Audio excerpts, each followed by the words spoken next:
Waalaikumsalam warahmatullahi wabarakatuh. Innal hamdalillah nahmaduhu wa nasta'inuhu wa nastaghfiruh wa natubu ilaihi wa na'udzu billahi min shururi anfusina wa min sayyiati a'malina.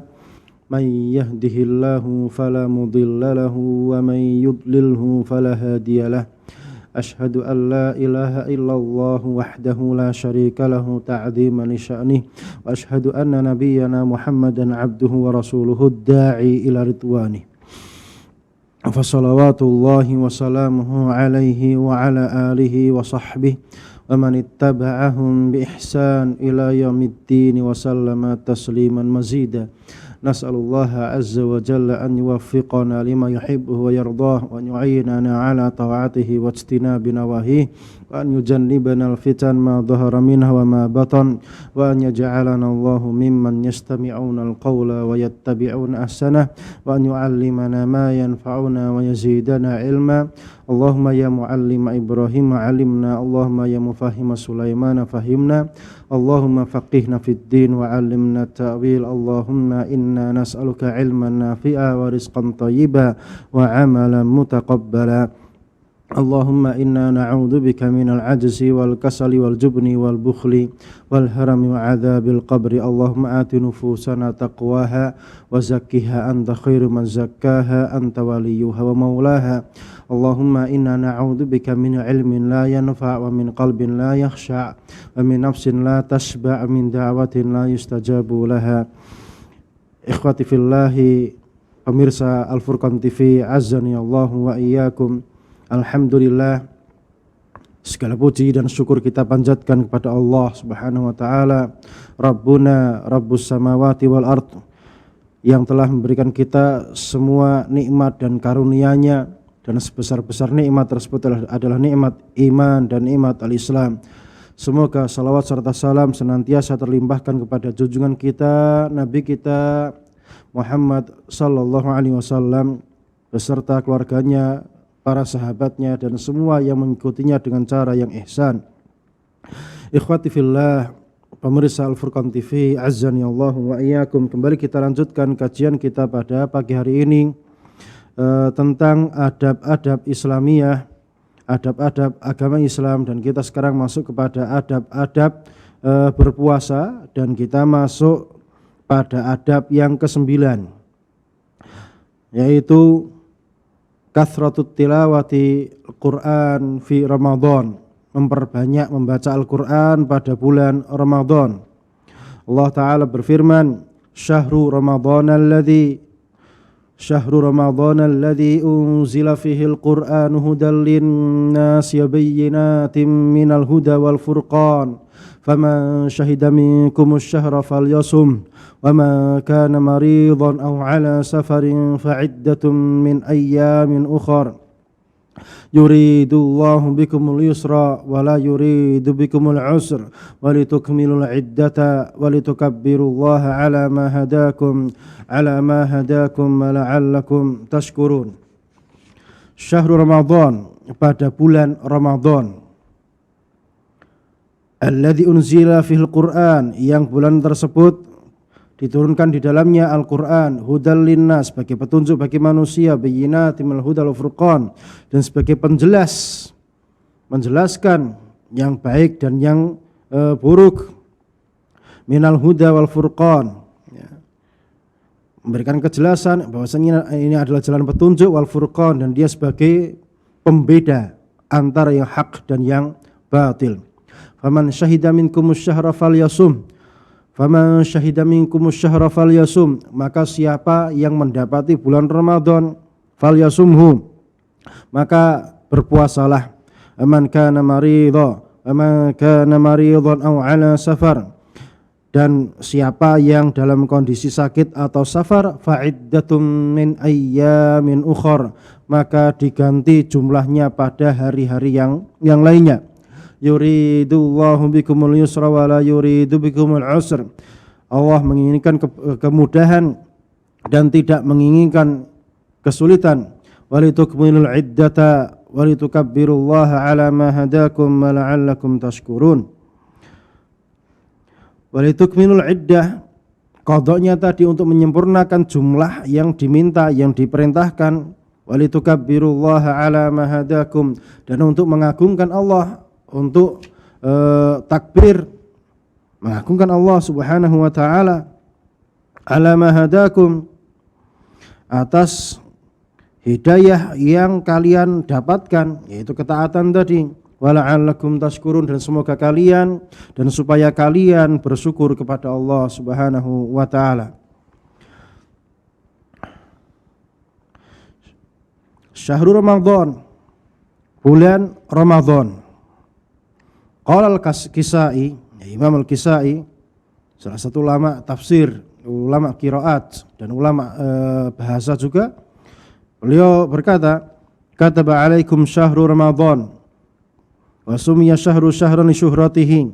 Jadi kenapa bulan dalam bahasa Arab itu dinamakan sebagai syahrun? Syahrun itu dari kata-kata ishtahara, yaitu terkenal. Jadi dikatakan sebagai syahr li syuhratihi karena dia sudah terkenal dengan nama tersebut. Amma Ramadan, adapun Ramadan, pengambilan nama Ramadan itu sendiri, ya, dia adalah ismun lisyahri, nama untuk bulan yang ke-9 pada kalender Hijriah atau pada kalender Komariah. Kenapa dinamakan bulan ke-9 tersebut sebagai bulan Ramadan? Ismun lisyahri summiya bihi minar ramdha. Jadi Ramadan itu diambil dari kata-kata ramdha. Ramdha itu apa? Al-hijaratul muhammah, yaitu batu yang panas. Wahum kanu yasumunahu fil harri syadid, dan dahulu kala orang-orang jahiliyah puasa pada kondisi panas yang sangat luar biasa. Fakana tarmudu fihil hijaratu fil hararah, sehingga dalam kondisi tersebut sampai-sampai batu itu sangat panas sekali. Itu kisah singkat tentang penamaan bulan Ramadan. Jadi Ramadan itu dari kata-kata romdo, panas, ya, panas yang panasnya itu sangat panas sekali, ya, kalau kita pernah hidup di Mekah atau di Madinah, mungkin kita tahu bagaimana panas suasana panasnya pada bulan-bulan pada musim panas tersebut, ya, sangat panas sekali.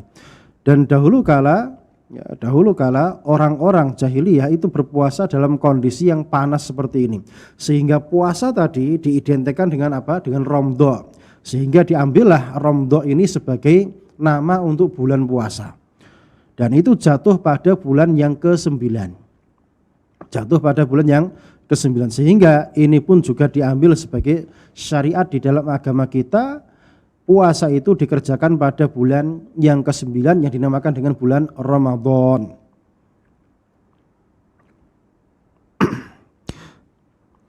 Alladzi unzila fihil Qur'an, yang pada bulan tersebut diturunkan Al-Qur'an.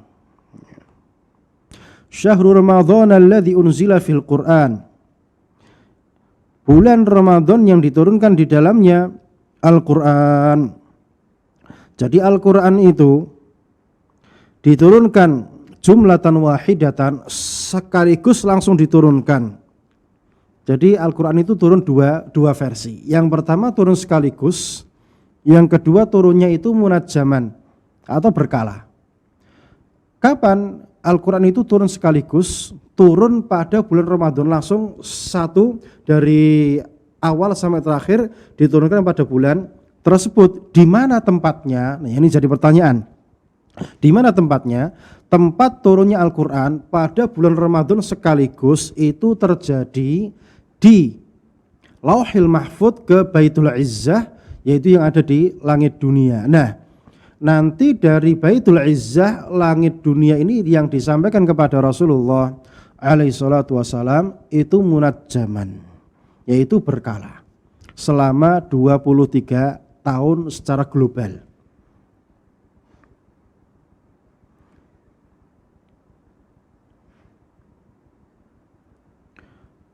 Qala Daud bin Abi Hindin, ya, jadi Daud bin Abi Hind berkata, qultu li Sya'bi, aku berkata kepada Sya'bi, syahrul Ramadan alladzi unzila fihil Qur'an, bulan Ramadan yang diturunkan di dalamnya Al-Qur'an.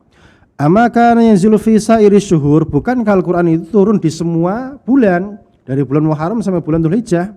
Qala bala, iya. Walakin Jibril kana yu'aridu Muhammadan sallallahu alaihi wasallam fi Ramadan, akan tetapi Jibril duduk dengan Nabi Muhammad alaihi salatu wasallam, duduk mudarosah, memberikan Nabi kita alaihi salatu wasallam talaki Al-Qur'an itu pada bulan Ramadan. Adapun bulan-bulan yang lain itu menurunkan wahyu. Adapun pada bulan Ramadan duduk bersama dengan Rasulullah alaihi salatu wassalam, kemudian apa? Mudarosah, ya, mudarosah Al-Qur'an. Sehingga setiap tahun bulan Ramadan Al-Qur'an terus ini dipantau terus sampai akhirnya yang terakhir yang kita dapatkan pada hari ini. Karena pada masa-masa wahyu tersebut ada yang nasikh, ada yang mansukh, ada yang disampaikan kemudian nanti dihapuskan, ada yang dibiarkan, ya, yang sampai kepada kita pada hari ini. Jadi banyak ayat-ayat yang dimansuhkan, di antaranya ayat-ayat terkait dengan rajam. Rajam ini kalau kita cari di Al-Qur'an enggak ada. Dia adanya hanya di hadis. Tapi dulu mimma yuqra, termasuk yang dibaca.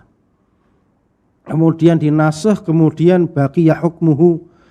Kemudian rajam itu tersisa hukumnya tapi tilawahnya sudah dihapuskan. Ini sebagai imtihan, sebagai ujian bagi para hamba, mau enggak dia beriman kepada perkara yang gaib, pasrah, menyerah, taat, tunduk, patuh kepada Allah Subhanahu wa taala.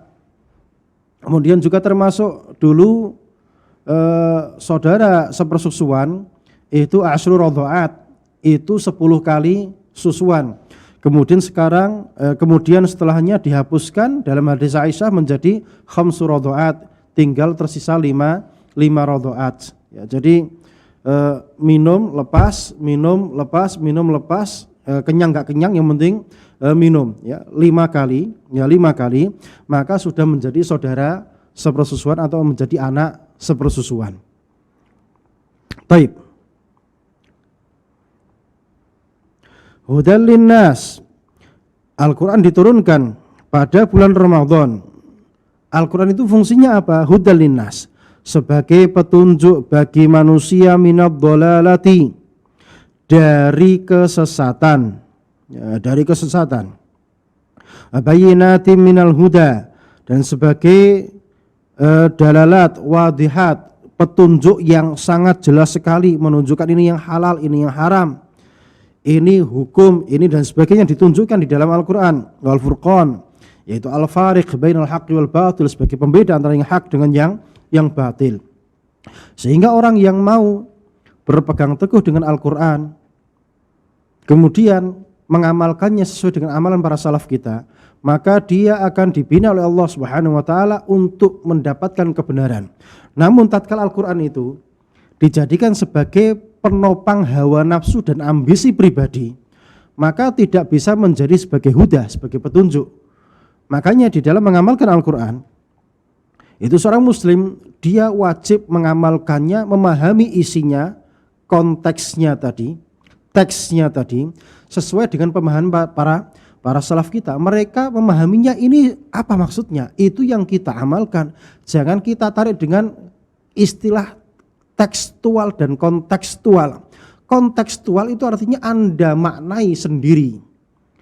Anda hidup sekarang dan Anda maknai sendiri, itu yang namanya hermeneutika. Itu kesesatan. Itu tidak diperbolehkan. Siapa Anda? Keujuk-ujuk menafsirkan Al-Qur'an dari otak Anda sendiri. Otak Anda ini otak yang lemah, bukan otak yang kuat. Dan Anda jauh dari masa turunnya wahyu tersebut, sehingga seluk-beluk maksud dan tujuan ayat ini apa, itu tidak bisa serta-merta Anda memahaminya dengan pemahaman Anda sendiri, tidak akan bisa. Sehingga mau tidak mau kita harus merujukkannya, mengembalikannya kepada pemahaman para salaf kita, generasi pertama, kedua, dan ketiga, terhadap maksud tujuan ayat ini maknanya apa. Setelah kita paham baru bisa kita amalkan. Kalau tidak paham, maka jangan sekali-kali menafsirkan ayat dengan pemahaman kita sendiri tidak diperbolehkan. Wa huwa ma'akum ainama kuntum, dan dia bersama kalian dimanapun Anda berada. Anda gak paham, maka silahkan rujuk ke pemahaman para salaf. Di dalam kitab tafsir disebutkan, silahkan rujuk kepada kitab tafsirnya para ulama, tafsir Ibnu Katsir, tafsir At-Tabari, tafsir Baghawi, dan yang lain-lainnya. Silahkan dirujuk ke sana. Maknanya apa? Apalagi nanti tafsirnya itu ada sanad-sanadnya, bersandar sampai kepada Rasulullah, sampai kepada para sahabat, maknanya tentang makna ayat-ayat ini. Sehingga dengan begitu kita paham apa makna dan maksud dari ayat yang kita baca tersebut. Kalau sudah paham, baru boleh mengamalkannya. Kalau belum paham, maka jangan sekali-kali dipakai pendalilan. Karena kalau tidak paham maknanya dari pemahaman para salaf, dipakai pendalilan, maka rawan terpakai untuk tujuan yang salah, untuk perkara yang salah. Seperti orang dzikir jamaah pakai dalil wadkurullaha dzikran katsira, dan berzikirlah kepada Allah dzikir yang banyak. Dipakai dalil untuk ini. Itu namanya tafsir Al-Quran dengan hawa nafsu, bukan tafsir Al-Quran dengan pemahaman para salaf kita. Itu untuk kepentingan kelompok, itu untuk kepentingan duniawi, bukan untuk sebagaimana yang dia diturunkan. Jadi kita punya pondasi di dalam mengamalkan Al-Quran, itu kita harus paham maknanya ayat ini sesuai yang dipahami oleh para salaf kita. Kalau tidak, maka kaidahnya kita yang awam, amiruha kama ja'at. Jadi imani sebagaimana dia datang, kita tidak menolaknya, tidak mengingkarinya, kita imani walaupun kita belum paham maknanya. Kita imani, kita tidak boleh menolaknya sampai kita paham maknanya, merujuk kepada tafsirnya para salaf, kita paham, baru bisa kita mengamalkannya. Oh, ini dalil untuk ini, oh ini dalil untuk ini, dalil ini, dan lain sebagainya. Jika tidak, maka jangan sekali-kali oh ini dalil untuk ini, tidak. Karena apa? Belum paham, belum tahu ini dalil untuk apa. Dan sisi pendalilannya bagaimana? Sisi istidlalnya bagaimana? Kalau tidak tahu, maka jangan sekali-kali menggunakan ayat-ayat Al-Quran dipakai dalil ini dan itu. Jika itu tidak sesuai dengan pemahaman para salaf, maka terjadi apa? Penyesatan. Yaitu dengan metode hermeneutika atau kontekstual tadi. Itu istilah yang menyesatkan banyak sekali umat Islam, sehingga mereka berani bermudah-mudahan menafsirkan Al-Quran, mentakwilkannya tanpa rujuk kepada pemahaman para salaf. Itu perkara yang berbahaya. Faman syahida minkum syahra falyasum, maka barang siapa yang mendapati bulan ini, maka dia berpuasa. Jadi orang untuk tahun ini misalnya sekarang tahun 1443 Hijriah, nanti misalnya hidup sampai Ramadan, maka nanti wajib puasa Ramadan. Tapi belum Ramadan sudah meninggal, maka tidak wajib puasa Ramadan. Jadi barang siapa yang mendapati bulan ini, maka dia wajib berpuasa pada bulan Ramadan tersebut. Wa man kana maridhan aw ala safar fa'iddatun min ayyamin ukhar. Dan barang siapa yang sakit atau sedang dalam kondisi safar, maka dia ganti yang dia tinggalkan tadi pada hari-hari yang lain. Jadi salah satu hal yang membolehkan orang itu tidak berpuasa itu adalah sakit dan safar. Orang sakit ada dua jenis, sakit yang diharapkan kesembuhannya dan sakit yang tidak diharapkan kesembuhannya. Maka ini tidak wajib diqadha. Adapun yang diharapkan kesembuhannya, maka nanti dia wajib mengqadhanya. Adapun safar itu cuma satu jenis, yaitu wajib diqadha. Wajib diqadha. Ustadz, oh ini orang ini safar tapi dia tidak mengqadha, dan itu boleh. Kenapa?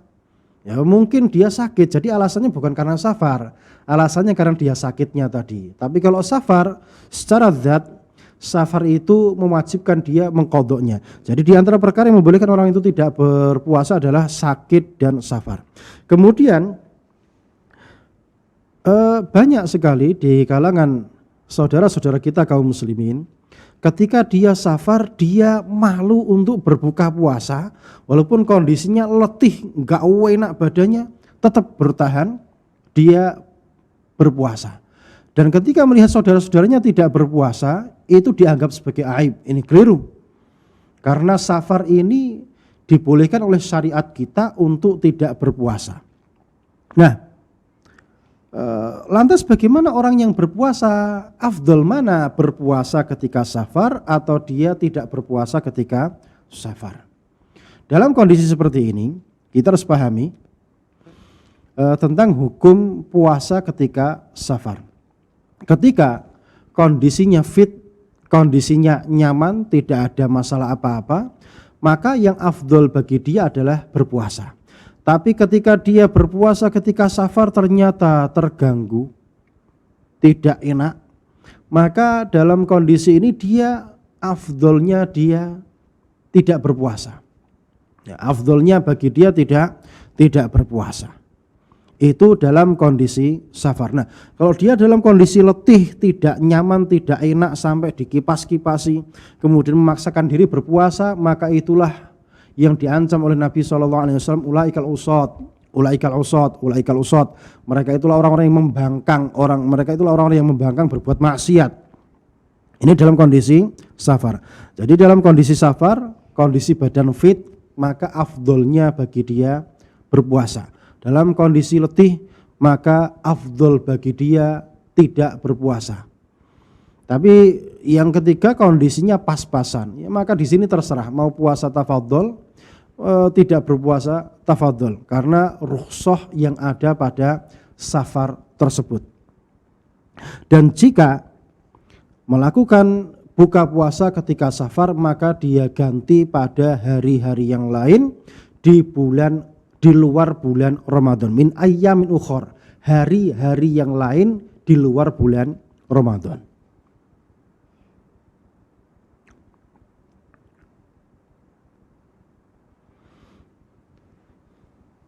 Yuridullahu bikumul yusra wa la yuridu bikumul usra wa litukmilul iddah wa litukabbirullaha ala ma hadakum wa la'allakum tashkurun. Yang demikian itu Allah menginginkan kemudahan untuk kita semuanya dan tidak menginginkan kesulitan untuk kita semuanya. Jadi syariat Allah ini syariat yang mudah. Subhanallah. Jadi semakin orang itu mempelajari hukum-hukum Islam dari kitab-kitabnya para ulama, mendapati keindahan agama Islam, kemudahan agama kita.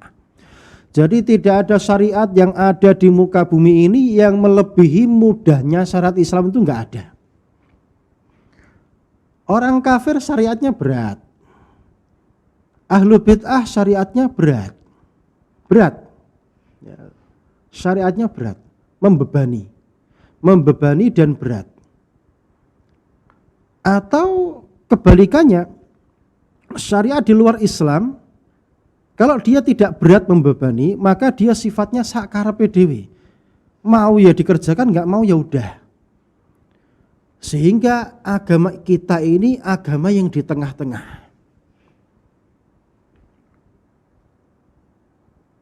Wa kadzalika ja'alnakum ummatan wasata. Dan begitulah kami jadikan kalian sebagai umat yang wasat, umat yang pertengahan. Wa khairul umuri awsatuha. Dan sebaik-baik perkara adalah yang di tengah-tengah tadi. Tidak condong kanan, tidak condong kiri, mustaqim, di tengah-tengah baik. Orang melihat tangan kita yang kanan gede, yang kiri kecil, jelek, tapi sama, maka ini perkara yang baik. Di tengah-tengah, intinya di tengah-tengah ini perkara yang baik, dan agama kita itu di tengah-tengah. Kemudahannya pun wasat, kemudahannya itu pun pertengahan, tidak membebani seperti syariat yang ahlu bid'ah misalnya, atau syariatnya orang-orang kafir yang banyak bebannya, atau syariatnya orang-orang yang mereka tidak peduli dengan syariat, seperti orang-orang Nasara. Mereka kalau mau datang ke tempat ibadah ya datang, kalau enggak ya enggak. Atau misalnya mereka ibadahnya dalam satu pekan cuma sekali, Ya kalau kita dalam sehari kan 5 kali ibadah minimalnya. Kemudian mereka memberatkan syariat untuk diri mereka sendiri. Para rahibnya tidak menikah, akhirnya apa? Berzina dan lain sebagainya. Ini intinya agama kita ini agama yang indah, isinya kemudahan, tidak memberatkan. Ahlul bid'ah misalnya ada kematian tahlilan 7 hari berat. Ya. Kemudian banyak sekali beban-beban ekonomi yang terjadi pada ahlul bid'ah, sehingga kita dapati ahlul bid'ah itu susah untuk diajak sedekah. Ya, karena urusan bid'ahnya ini banyak. Ya. Urusan bid'ahnya banyak sehingga mereka pun susah diajak sedekah. Adapun orang-orang yang terbebas dari bid'ah ini mudah sekali di dalam sedekah jika mereka punya kelonggaran. Beda dengan ahlul bid'ah tadi. Ya, ada tahlilan, ada maulidan, ada acara ini, acara itu. Dalam setahun hampir setiap hari itu bid'ah semua. Sehingga uang mereka pun juga terkuras habis untuk acara-acara bid'ah tadi.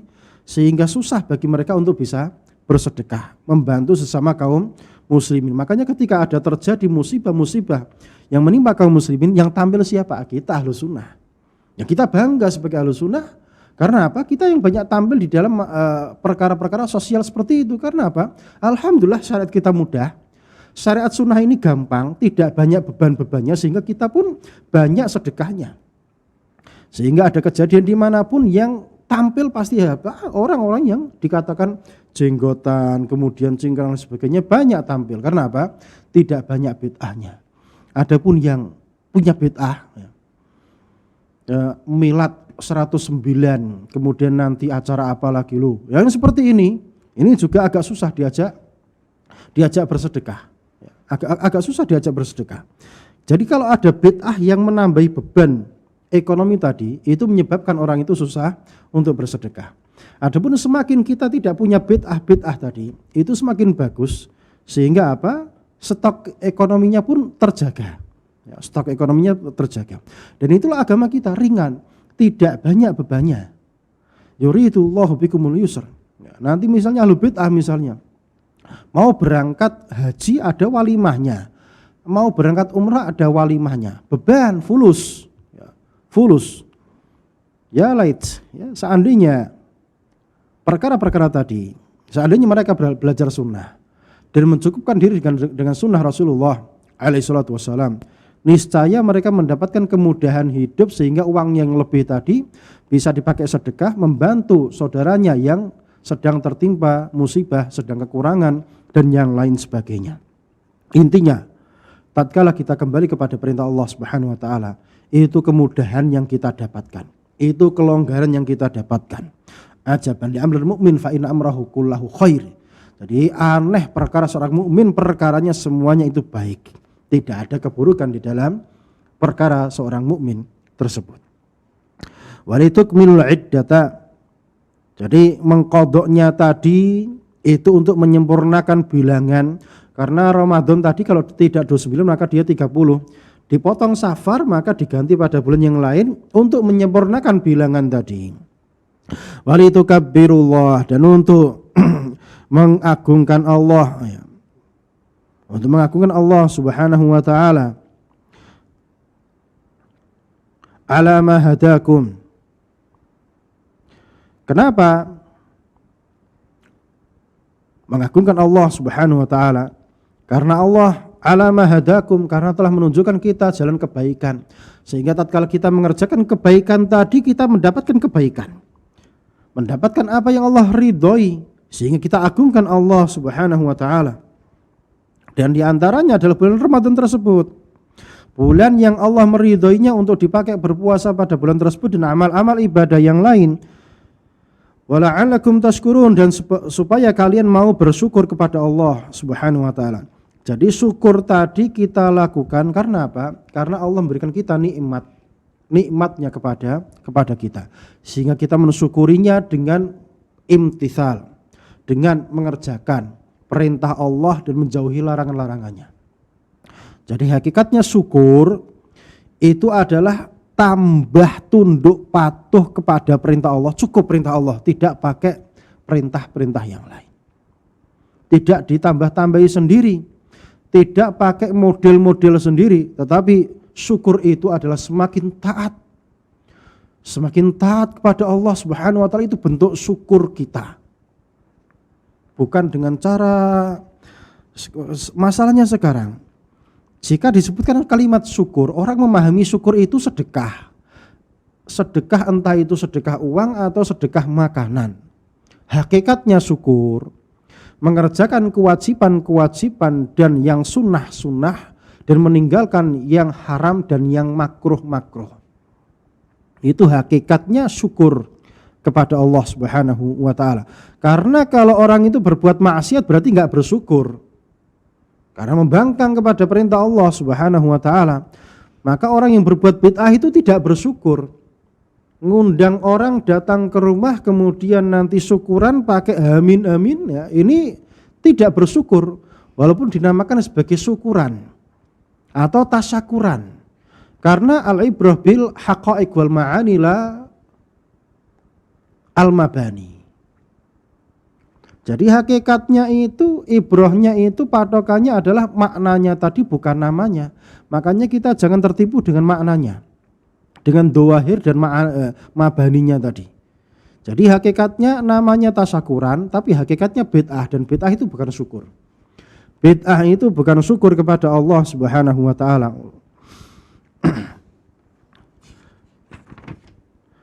Fa fi sahihain, kemudian di dalam Sahih Bukhari dan Muslim, An Ibnu Abbas radhiyallahu taala anhuma, dari Ibnu Abbas radhiyallahu taala anhuma, qala, beliau berkata, kana Rasulullah sallallahu alaihi wasallam,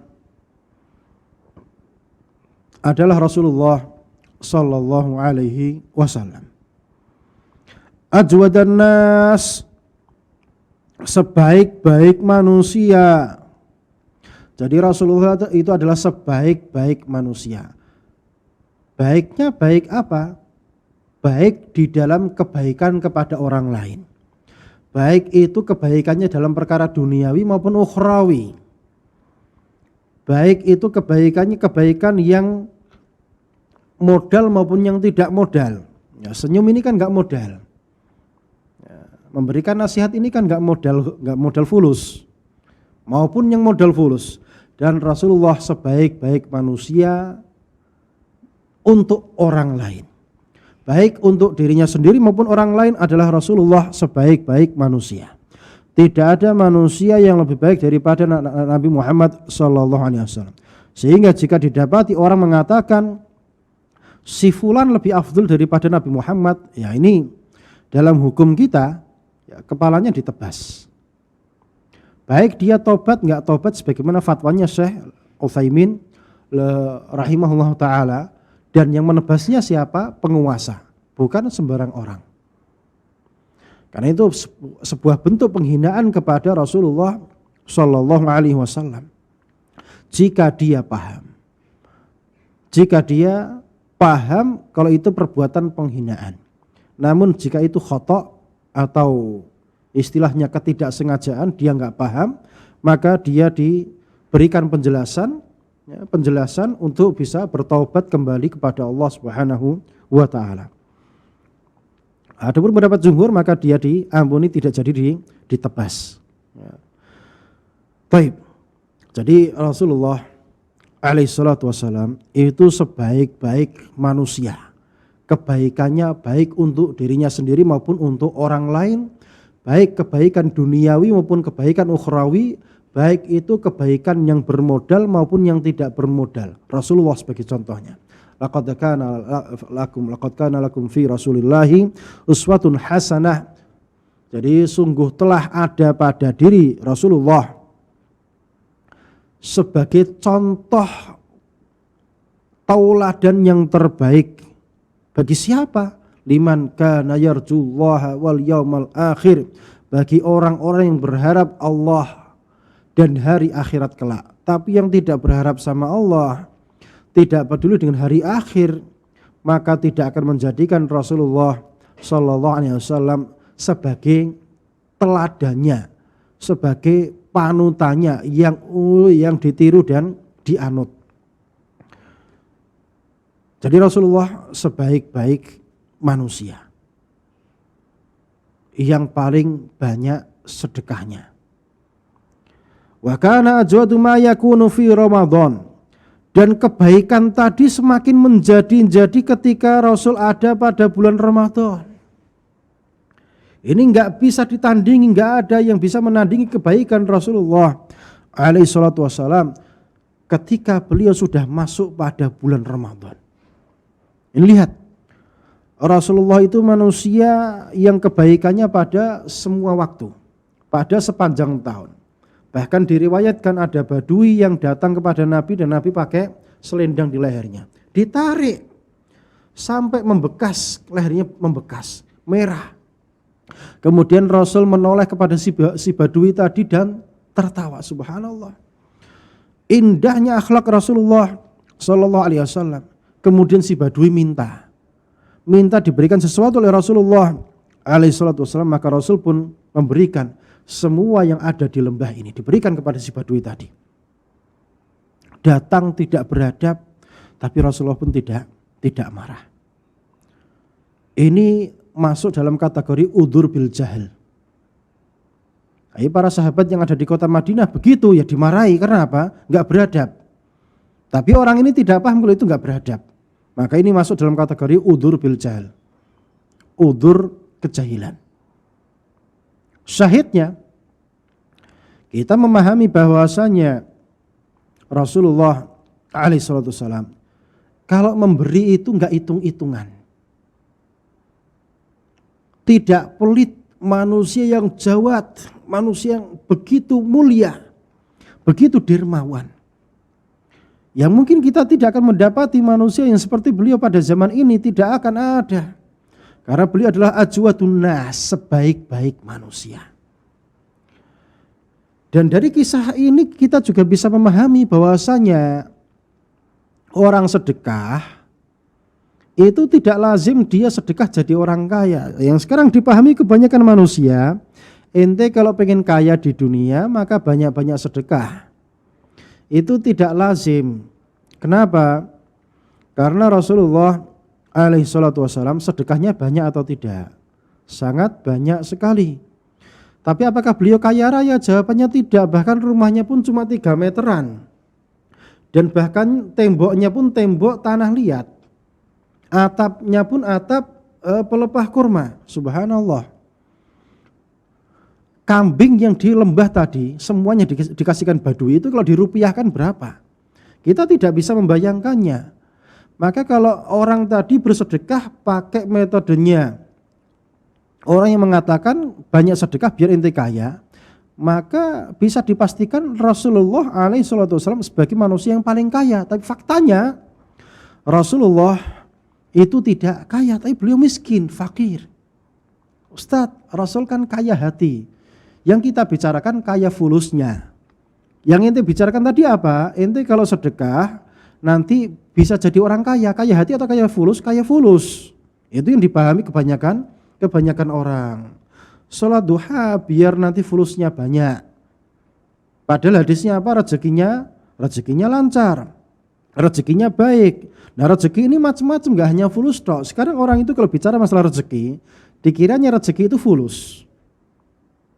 Banyak orang umroh haji, dia gak punya fulus dan bisa berangkat. Apa umroh haji ini gak mahal? Mahal. Tapi dia berangkat balas gratis.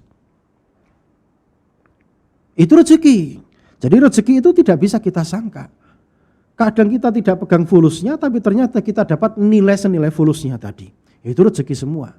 Jadi jamaah kaum muslimin, pemirsa Al-Furqan TV, azanillahu wa iyyakum. Jangan terobsesi ketika sedekah tadi pengen jadi orang kaya. Nanti niatnya keliru, sedekah tadi lillahi ta'ala sebagai tabungan untuk di akhirat kelak. Dan itu yang kita pahami bahwasanya kita hidup di dunia tujuannya bukan untuk jadi orang kaya. Tapi tujuannya kita hidup di dunia ini bagaimana kita bisa menjadi hamba yang baik. Hambanya Allah subhanahu wa ta'ala yang baik sampai ajal menjemput kita. Itu tujuan kita. Hidup di dunia ini. Nah kita tidak akan bisa menjadi hamba yang baik kepada Allah Subhanahu wa taala di kehidupan dunia ini. Kalau kita tidak mau belajar menuntut ilmu syar'i yang sesuai dengan sunnahnya Rasulullah alaihi salatu wassalam. Jadi sedekahlah kaum muslimin, perbanyaklah sedekah. Sedekahnya untuk Anda pribadi, bukan untuk saya maupun ma'had ini, bukan. Untuk kepentingan kami tidak, tapi untuk kepentingan Anda sendiri, Anda persiapan nabung untuk akhirat kelak. Bukan karena kita, karena kalau Anda sedekah karena kita dan ustadz-ustadz yang ada di sini salah tujuan. Karena ikhlas lillahi ta'alanya kurang. Dan kita sedekah itu lillahi ta'ala. Dan Rasulullah semakin menjadi kebaikannya ketika masuk pada bulan Ramadan. Kenapa? Hina yalqahu Jibril, ketika berjumpa dengan malaikat Jibril. Wa kana yalqahu fi kulli lailatin, dan pada bulan Ramadan tersebut malaikat Jibril berjumpa Nabi SAW, berjumpa Jibril berjumpa Rasulullah fi kulli lailatin, setiap malam. Fayudarisuhul Quran, maka malaikat Jibril pun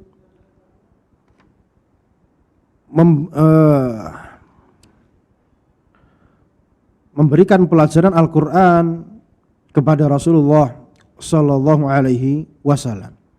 Fala Rasulullah sallallahu alaihi wasallam ajwadu bil khair minar rihil mursalah, maka sungguh Rasulullah sallallahu alaihi wasallam ajwadu bil khair, sebaik-baik manusia di dalam kebaikan, amal kebaikannya tadi, minar rihil mursalah, daripada angin yang berhembus tadi.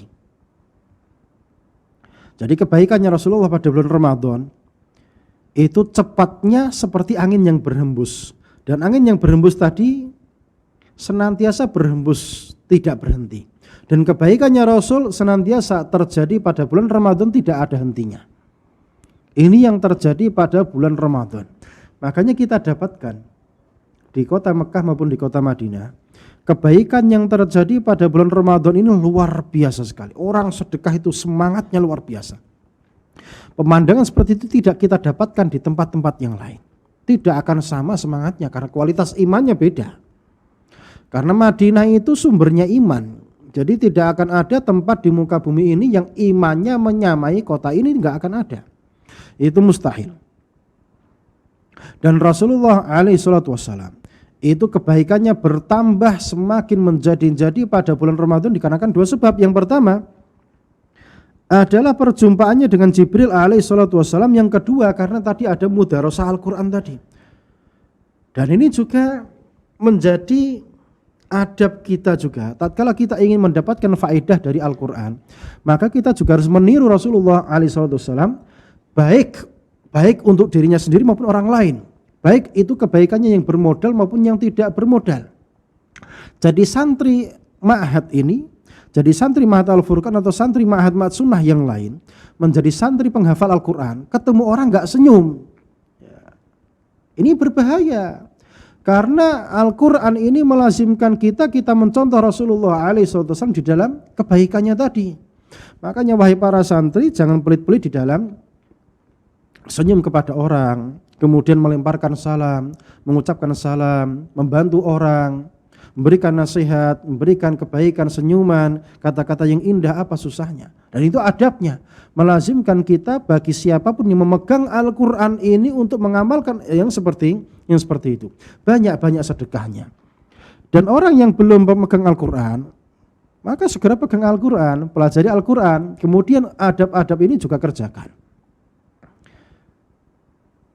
Itu adab bersama Al-Quran. Rawat Tirmidzi, Al-Imam At-Tirmidzi rahimahullahu ta'ala meriwayatkan, wa qala hasanun sahih, dan beliau mengatakan hadisnya itu hasan sahih, an Abdullah bin Mas'udin radhiyallahu ta'ala anhu, yaqul, beliau berkata, qala Rasulullah sallallahu alaihi wasallam, Rasulullah sallallahu alaihi wasallam bersabda, "Man qara'a harfan min kitabillah," siapa yang membaca satu huruf dari kitab Allah, dari Al-Qur'an tadi, falahu bihi hasanatun, maka setiap huruf tadi mendapatkan sebuah kebaikan. Wal hasanatu bi asyri amsalihha, dan kebaikan itu dilipat gandakan menjadi 10 kali lipat.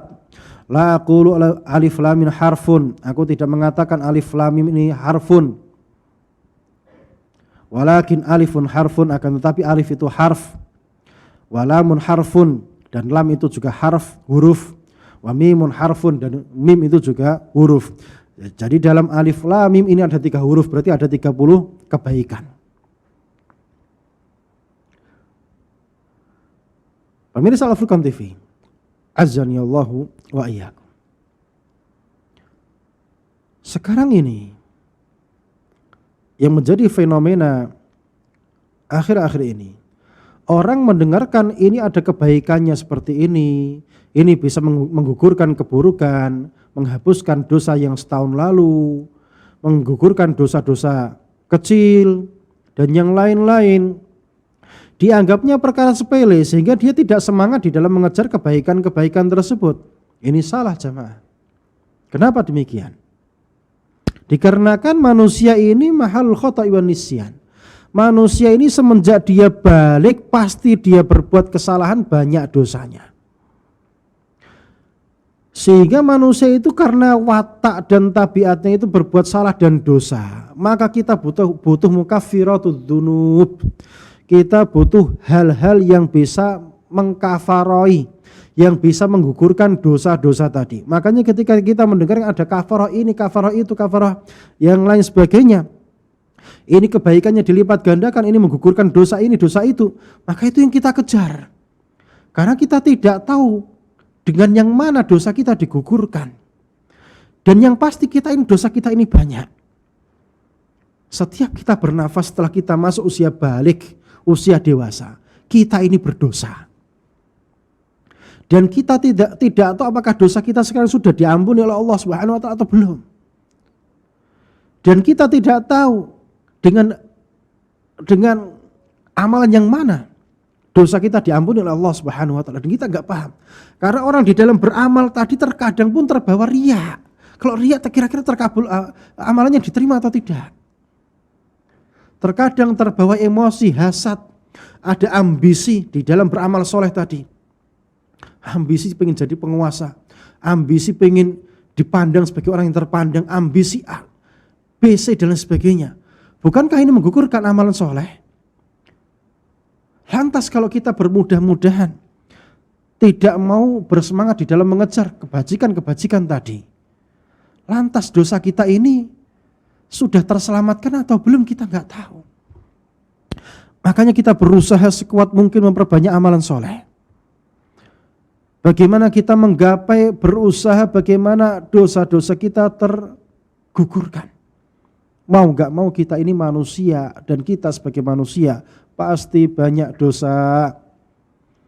Karena kita banyak dosa maka kita butuh banyak penggugur. Ustadz, yang banyak dosa kan antum. Ya, ini ucapan yang tidak beradab. Anda mentazkiyah diri sendiri. Jangan sok suci. Kita enggak boleh sok suci. Karena enggak ada manusia yang suci. Karena manusia itu tempatnya salah dan dosa. Makanya kita banyak-banyak beristighfar, bertaubat, berinabah kepada Allah Subhanahu wa taala. Dan itu ciri seorang mukmin, memperbanyak pertaubatan, permohonan ampun kepada Allah Subhanahu wa taala, dikarenakan dia ini adalah secara sadar maupun tidak sadar banyak dosa. Subhanallah. Ini perkara yang berat. Ini perkara yang berat. Makanya kita mendengarkan hadis-hadis seperti ini, maka kita pun tidak boleh menyepelekannya. Kita harus semangat di dalam menggapai, mengerjakan amalan-amalan kebajikan yang dijanjikan di dalamnya kebaikan-kebaikan oleh Rasulullah sallallahu alaihi wasallam. Mayustafat, yang bisa kita ambil faedahnya dari ayat Al-Qur'an tadi maupun 2 hadis yang sudah kita bacakan tadi adalah yang pertama, fadilatus syahri Ramadan. keutamaan bulan Ramadan. Tidak ada bulan-bulan yang lain yang keutamaannya ini melebihi bulan Ramadan. Tapi kalau hari, maka hari yang terbaik adalah bulan Dzulhijjah. Itu kalau hari. Tapi kalau bulan yang terbaik adalah bulan Ramadan. Tapi kalau hari yang terbaik adalah bulan Dzulhijjah, kapan itu? Tanggal 10 Dzulhijjah, karena di dalam tanggal tersebut terkumpul 5 macam ibadah lebih. Terkumpul manasik-manasik yang ada di dalam hari tersebut. Adapun hari-hari yang lain, bulan Ramadan misalnya, syariatnya cuma puasa, kemudian sholat malam berjamaah, kemudian tilawatul Quran.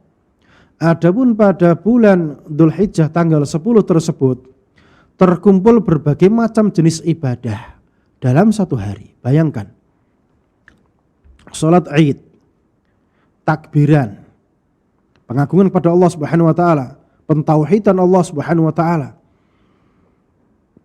Kemudian menyembelih hewan kurban lillahi taala, takbir untuk mengagungkan Allah Subhanahu wa taala. Kemudian balang jumroh, kemudian juga cukur rambut, kemudian juga pada tanggal itu ini sudah 5. Kemudian juga tawaf dan sa'i, ada 7. Ada 7 ibadah yang terkumpul pada hari tersebut. Makanya hari tersebut hari yang sangat mulia. Tidak ada hari yang kebaikannya melebihi hari tersebut. Tapi kalau bulan, secara mutlak, bulan Ramadan bulan yang terbaik dari tanggal 1 sampai tanggal yang terakhir. Baik itu tanggal 29 maupun tanggal 30 Ramadan. Yang kedua, Al-Qur'anu fihi hidayatul linnas. Al-Qur'an itu ada hidayah untuk manusia. Kapan dia menjadi hidayah? Tatkala kita nurut sama Al-Quran, bukan Al-Quran kita pakai untuk nurut kepada kita, salah. Al-Quran kita pakai untuk ambisi pribadi, salah. Untuk kepentingan pribadi, untuk mendukung A, B, C dan sebagainya, maka ini salah. Maka dia tidak menjadi petunjuk. Kapan kapan Al-Quran itu jadi petunjuk? Tatkala kita nurut sama Al-Quran. Al-Quran pengennya A, B, C, nurut, maka itu menjadi petunjuk. Jika tidak, walaupun sudah dihafalkan 30 juz, mungkin, maka tidak bermanfaat. Makanya Al-Quran itu bisa lahu au alaihi, bisa menjadi kebaikan dan bisa menjadi keburukan. Allah musta'an. Allah musta'an. Makanya kita wajib beradab kepada Al-Quran. Tidak boleh kita tidak beradab kepada Al-Quran. Tatkala tidak beradab dengan Al-Quran, maka kebinasaan yang kita dapatkan. Waliyadzubillah. Dan semoga Allah Subhanahu wa taala menjadikan kita sebagai ahli Al-Quran, orang-orang yang nurut kepada Al-Quran, mengamalkan Al-Quran sesuai dengan apa yang Allah inginkan di dalam kandungan ayat tersebut. Yang ketiga, as-shaumu wal fitru yata'allaqani bi ru'yatil hilal la bil hisab al-falaki. Puasa Ramadan maupun Idul Fitrahnya, ini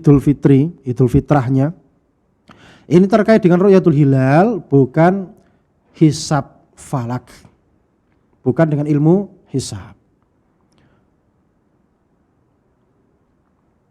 Jadi kepada saudara-saudara yang masih berpatokan kepada ilmu hisab, sebetulnya tujuan Anda ini apa di dalam mengerjakan syariat Allah Subhanahu wa taala?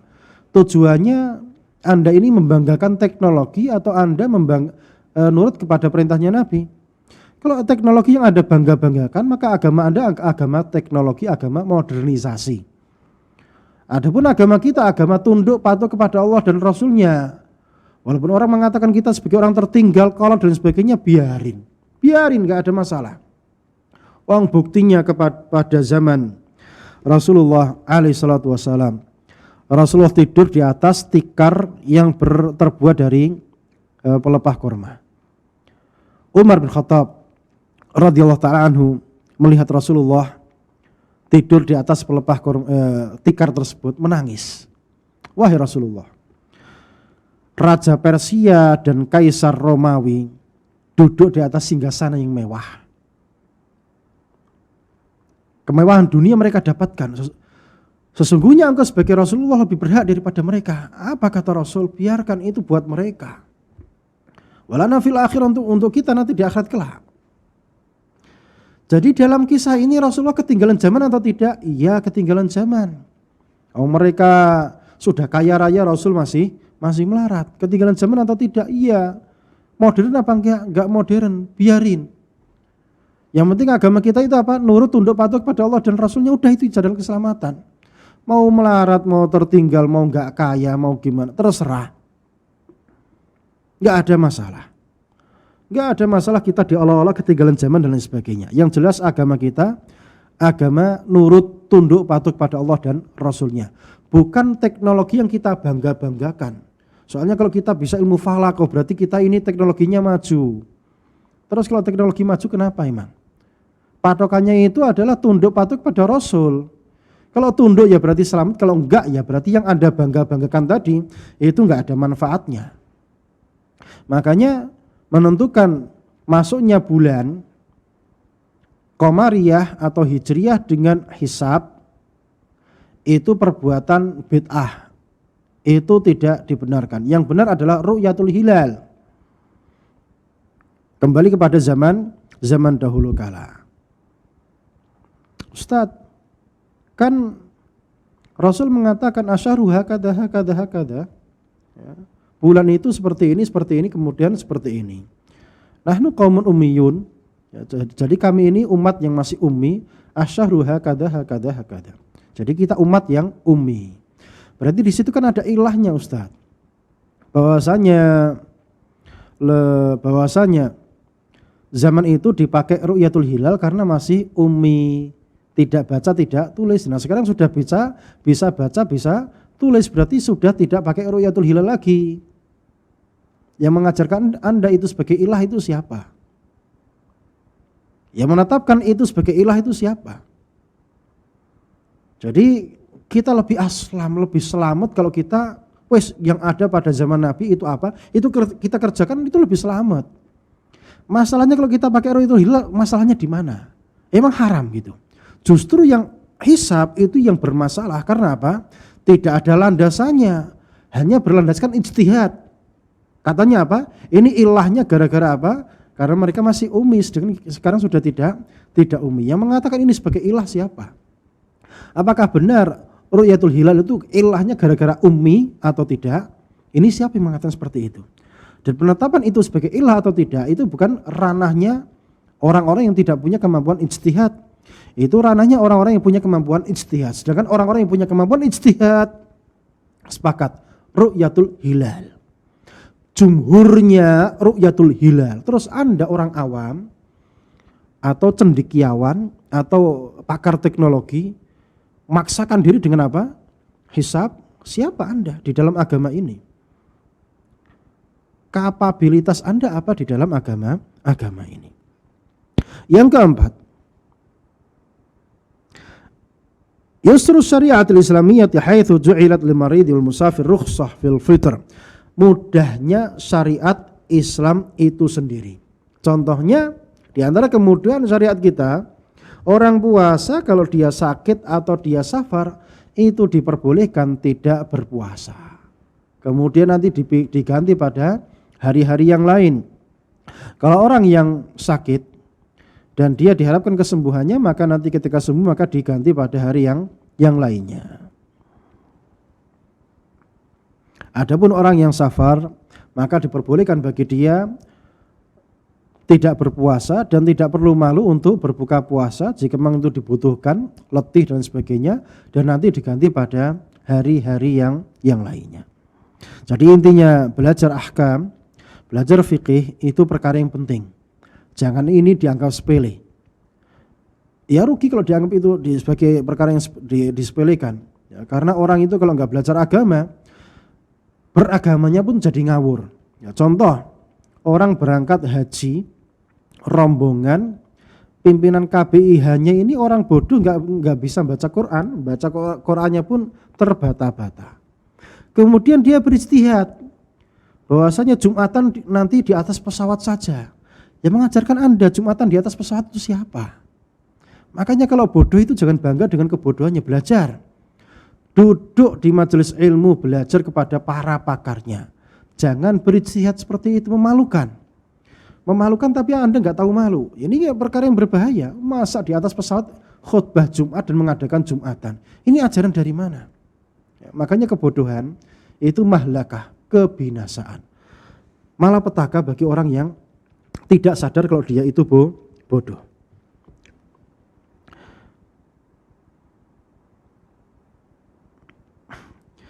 Demikian kajian kita pada kesempatan pagi hari ini dan kita cukupkan. Insya Allah kita lanjutkan pada kesempatan berikutnya tentang adab-adab berpuasa bagi kita umat Islam yang perlu kita perhatikan supaya kita mendapatkan puasa yang terbaik hasilnya. Barakallahu fikum. Kita tutup dengan doa kafaratul majlis. Subhanakallahumma bihamdika asyhadu an la ilaha illa anta astaghfiruka wa atubu ilaik. Wa sallallahu ala nabiyyina Muhammadin wa ala alihi wa sahbihi wa sallam. Assalamualaikum warahmatullahi wabarakatuh.